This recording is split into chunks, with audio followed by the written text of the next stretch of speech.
Hello बच्चों, good morning. बच्चों, आज हम आप लोगों को योगांतरानुपात पर त्रिकोणमिति के क्वेश्चन लेंगे। पिछले दिनों भी हमने योगांतरानुपात पर बताया था, प्लस आइडेंटिटी सर्वसमीका पर क्वेश्चन लेंगे। तो आज हमारा फोकस सर्वसमीका और योगांतरानुपात का नियम होगा। आइए, हमने जो एक क्वेश्चन लिया है, sine alpha is equal to m minus n बटा यम प्लस एन, और प्रूव करना है tan 45 minus alpha by 2 is equal to under root n by m. इसमें हम योगांतरानुपात का नियम लगाएंगे। बच्चों, योगांतरानुपात का नियम लगाएंगे। सबसे पहले तो इसको हम क्या करते हैं, अंश और हर इसका बदल देते हैं। तो अगर ऐसा करेंगे तो 1 upon sine alpha is equal to m plus n बटा यम माइनस एन, ये हो जाएगा। अब योगांतरानुपात का नियम अगले दिन हम बताए थे, आज फिर बता दे रहे हैं कि यदि कोई दो अनुपात a बराबर b, a बटा b equal to c by d हो, तो इसको हम लिख सकते हैं a minus b divide by a plus b is equal to c minus d बटा सी प्लस डी। इसी का प्रयोग करेंगे तो a बाई बी का काम ये करेगा और c बाई डी का काम ये करेगा। तो यहां से हो जाएगा 1 minus sine alpha divide by 1 plus sine alpha, ये हो जाएगा यम प्लस एन माइनस यम, माइनस माइनस हो जाएगा प्लस यम प्लस एन प्लस यम माइनस एन। आप देख सकते हो यहां पर आपका यम प्लस माइनस कट जाएगा, यहां एन प्लस माइनस कट जाएगा। तो 1 माइनस साइन अल्फा को अगर आप देखना चाहेंगे तो 1 के स्थान पर cos स्क्वायर अल्फा बाई 2, यह है sine square alpha by 2। Sine alpha का जब हम अपवर्तक तोड़ेंगे, 2 का ऊपर नीचे गुणा करके, तो 2 इंटू अल्फा बाई 2 लिखा जा सकता है। तो ये टूट जाएगा 2 sine alpha by 2 into cos alpha by 2। इसी तरह बच्चों 1 के स्थान पर यहां भी cos square alpha by 2 plus sine square alpha by 2 plus 2 sine alpha by 2 into cos alpha by 2। यहां पर आप n जोड़ेंगे तो 2n, m जोड़ेंगे तो 2m, 2 से 2 कैंसिल हो जाएगा। यहां देख सकते हैं अगर cos अल्फा बाई 2 को a और साइन अल्फा बाई 2 को b मान लें तो a square plus b square minus 2ab, यहाँ पर a square plus b square plus 2ab। तो यहाँ पर हम लिख सकते हैं cos alpha by 2 minus sine alpha by 2 divide by इतना का होल स्क्वायर लिख देंगे, और नीचे भी हो जाएगा cos alpha by 2 plus sine alpha by 2 का होल स्क्वायर। ये आपका हो जाएगा n बाई n।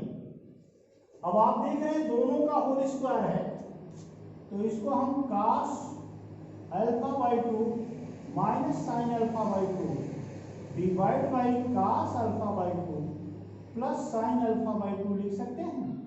और दोनों तरफ वर्गमूल अगर ले लेंगे तो यहां हो जाएगा करली में n बाई n। अंश और हर में cos अल्फा बाई 2 का भाग दे दीजिए, तो यहां से cos alpha by 2 divide by cos alpha by 2 minus sine alpha by 2 divide by cos alpha by 2 divide whole divide करेंगे cos alpha by 2 divide by cos alpha by 2 plus sine alpha by 2 divide by cos alpha by 2 is equal to under root, ये हो जाएगा आपका n by n। तो आप देख सकते हैं cos alpha by 2 cos alpha by 2 एक बार में, यहाँ पर भी cos alpha by 2 cos alpha by 2 एक बार में। तो 1 माइनस साइन अल्फा बाई 2 बटा cos अल्फा बाई 2 ये हो जाएगा tan alpha by 2 divide by 1 plus यहाँ साइन बटा cos, तो यहाँ भी tan अल्फा बाई 2 बराबर अंडर रूट n बाई। ठीक है बच्चों। अब इसको अगर हम इस रूप में यहाँ लिखें तो आप जानते हो कि tan 45 का मान कितना होता है 1, तो 1 के स्थान पर हम tan 45 लिख दें minus tan alpha by 2 divide by 1। यहाँ पर इसका गुणांक लिखा नहीं है लेकिन ऑलरेडी इसका गुणांक क्या है 1 है, तो 1 के स्थान पर tan 45 यहाँ लिख सकते हैं alpha by 2 is equal to under root n बाई m a माइनस बी यानी tan a minus tan b divide by 1 plus tan a into tan b। किसका सूत्र होता है tan a माइनस बी यानी 45 माइनस अल्फा बाई 2 हो जाएगा under root n by. ठीक है बच्चों। तो इस प्रकार आप सवाल को प्रूफ कर सकते हैं। ट्रिग्नोमेट्री मैथमेटिक्स का सबसे इजीएस्ट पार्ट होता है। आप बड़े ही सावधानी के साथ रूल और नियमों का प्रयोग करेंगे और सॉल्यूशन अपने आप मिल जाएगा। तो अगले सवाल की ओर हम चलते हैं जो आइडेंटिटीज का दिया हुआ सवाल है। आइडेंटिटीज का सवाल ये होता है, आइडेंटिटी होता क्या है, सर्वसंख्या क्या होती है। सर्वसंख्या ये होती है कि जैसे त्रिभुज एबीसी है, त्रिभुज एबीसी में कोई भी त्रिकोण हो, वो एबीसी के रूप में हो सकता है, अल्फा बीटा गामा के रूप में हो सकता है, थीटा फाई जाई के रूप में हो सकता है। तो कोण किस रूप में दिया है, किसी भी रूप में दिया हो, लेकिन त्रिभुज के तीनों कोणों का योगफल क्या होगा 180 अंश के बराबर होगा। तो इसी थ्योरम का प्रयोग करके हम सॉल्यूशन को आगे बढ़ाएंगे और देखते हैं अगले सवाल की ओर, जो इसका सवाल है दूसरा जो हमने क्वेश्चन को लिया है।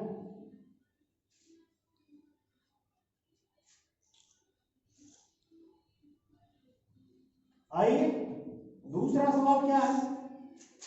दूसरा सवाल ये है त्रिभुज एबीसी में cos 2a plus cos 2b plus cos 2c is equal to आपको प्रूव करना है -1 -4 cos a cos b cos c। तो आपको ये पता है कि त्रिभुज एबीसी में a plus b plus c बराबर 180 अंश, ये सबको पता है। यहां से अगर हमें a प्लस बी लिखना है तो हम 180 माइनस सी लिख सकते हैं, या b प्लस सी लिखना है तो 180 माइनस ए लिख सकते हैं, या a प्लस सी लिखना है तो 180 माइनस बी लिख सकते हैं, या को केवल कोण a लिखना है तो 180 माइनस पोस्ट में b प्लस सी लिख सकते हैं।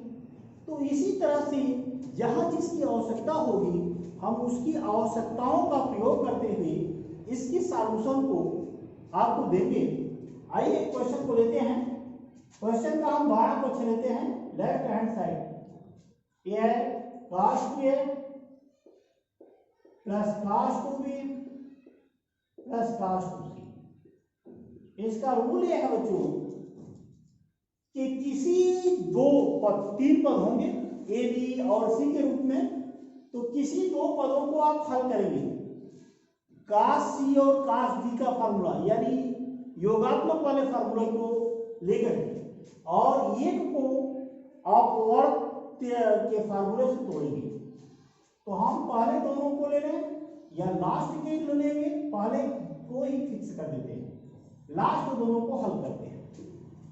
तो पहले को अगर फिक्स कर दिए तो पहले का हो गया cos 2a, इसको अगर हल करेंगे इसको c मान लेंगे, cos 2b को हम c मान लें और cos 2c को d मान लें, तो क्या हो जाएगा 2 cos c प्लस d यानी 2b plus 2c by 2 into cos 2b minus 2c by 2। अब इसको हम हल करेंगे बच्चों, cos 2a का जो फार्मूला होता है वह होता है 2 cos स्क्वायर a माइनस 1। इसको हम देखेंगे 2 cos 2 का भाग लगा देंगे तो b प्लस सी cos b माइनस सी। ठीक है बच्चों, -1 को हम पहले लिखते हैं क्योंकि माइनस वाला ऑलरेडी हमको सिद्ध करने में लाना है। प्लस हो जाएगा 2 cos square a, 2 cos b plus C. ये समीकरण 1 से देखते हैं b प्लस सी के स्थान पर 180 माइनस ए लिखा जा सकता है, तो यहाँ 180 माइनस ए लिख देंगे cos b माइनस सी। ये हो जाएगा -1 2 cos स्क्वायर ए। अब cos 180 माइनस थीटा का सूत्र माइनस cos थीटा, तो -2 cos a into cos b minus C. इन दोनों में कॉमन 2 cos e कॉमन ले लीजिए, तो cos a minus cos b minus C. ये हो जाएगा -1 plus 2 cos a। cos a के स्थान पर हम क्या लिख सकते हैं, a बराबर 180 माइनस b प्लस सी लिखा जा सकता है, तो ये हो जाएगा cos 180 माइनस b प्लस सी minus cos b minus C. ये हो जाएगा -1 plus 2 cos a, cos 180 minus theta बराबर माइनस cos b प्लस सी minus cos b minus C. इन दोनों में कॉमन माइनस है तो बाहर ले लें, -1 माइनस 2 cos a, तो यहाँ हो जाएगा cos b प्लस सी और plus cos b minus c. cos a plus b plus cos a minus b, formula क्या होता है 2 cos a cos b, तो 2 cos b into cos c हो जाएगा। इसका मल्टीप्लिकेशन इसमें करिए, -1 minus 4 cos a into cos b into cos c। तो इस प्रकार ये प्रूफ हो गया बड़े आराम से, -1 minus 4 cos a cos b cos c, यही आपको सिद्ध करना था। तो इस प्रकार आप कर सकते हैं। हम तीसरे क्वेश्चन की ओर आएंगे। तीसरा क्वेश्चन हमारा क्या है, तीसरे क्वेश्चन की ओर आएंगे। त्रिभुज एबीसी के कोण अल्फा बीटा गामा हो तो सिद्ध कीजिए sin alpha plus beta plus gamma is equal to sin alpha minus beta minus gamma plus sin alpha plus beta plus gamma, sorry alpha plus beta minus gamma plus sin alpha minus beta plus gamma is equal to लाना है 4 sin alpha into cos beta into cos gamma. आइए सवाल को देखते हैं। System वही रहेगा मेरा। क्वेश्चन नंबर 3 जो हमने लिया है वो त्रिभुज एबीसी के कोण है। अल्फा बीटा और गामा तीनों कोण किसके हैं, त्रिभुज एबीसी के हैं। तो alpha plus beta plus gamma equal to क्या हो जाएगा 180। इसको हम पहला समीकरण बना दें और दूसरे समीकरण में इसका बायां पक्ष लें तो बच्चों क्या है sin alpha plus beta plus gamma sin alpha plus alpha minus beta minus gamma, फिर क्या है बच्चों sin alpha plus beta minus gamma plus sin alpha minus beta plus gamma. बड़े आराम से इसको हल किया जा सकता है। आप देख सकते हैं sin alpha plus beta plus gamma का मान क्या है 180, तो पहला पार्ट हो जाएगा sin 180। यहां पर अल्फा माइनस अगर कॉमन ले लें तो बीटा क्या लिखा जा सकता है beta plus gamma, beta plus gamma बराबर हो जाएगा 180 माइनस अल्फा। तो इसको हम लिख सकते हैं sin अल्फा, ये हो जाएगा बीटा प्लस गामा की जगह 180 माइनस अल्फा। इसको हम लिख सकते हैं अल्फा प्लस बीटा बराबर 180 माइनस गामा। तो हो जाएगा साइन, ये हो जाएगा 180 माइनस गामा, ये है अल्फा प्लस बीटा, और फिर हो जाएगा आपका माइनस गामा। आपका अगला पार्ट है alpha plus gamma minus beta. Alpha plus gamma बराबर हो जाएगा 180 माइनस बीटा, तो 180 माइनस बीटा माइनस बीटा। इसको हल करो बच्चों, साइन 180 का मान 0 होता है, ये हो जाएगा साइन माइनस थीटा कॉमन ले लेंगे तो यहाँ माइनस हो जाएगा 180 माइनस 2 अल्फा। यहाँ पर क्या मिलेगा आपको, साइन 180 माइनस 2 गामा, यहाँ पर साइन 180 माइनस 2 बीटा। अब बड़े आराम से आप करिए, sine 180 minus theta, sine theta होता है तो minus sine 2 alpha, sine 180 minus theta यानी यहाँ साइन 2 गामा हो जाएगा, साइन 180 माइनस 2 बीटा तो यहाँ साइन 2 बीटा हो जाएगा। रूल हमने जो अभी बताया कि हम क्या करते हैं, दो पार्टों को हल करते हैं, कोई दो पार्ट को हल करेंगे और एक पार्ट को फिक्स करेंगे। तो हम पहले को फिक्स कर दें, लास्ट दोनों को हल कर दें। माइनस साइन 2 अल्फा, इसमें हम इसको हम सी मानते हैं, इसको डी मानते हैं, गामा को डी मानते हैं 2 गामा को, और 2 बीटा को सी, तो होता है 2 साइन सी प्लस डी यानी 2 बीटा प्लस 2 गामा बाई 2 काश 2 बीटा माइनस 2 गामा बाई 2।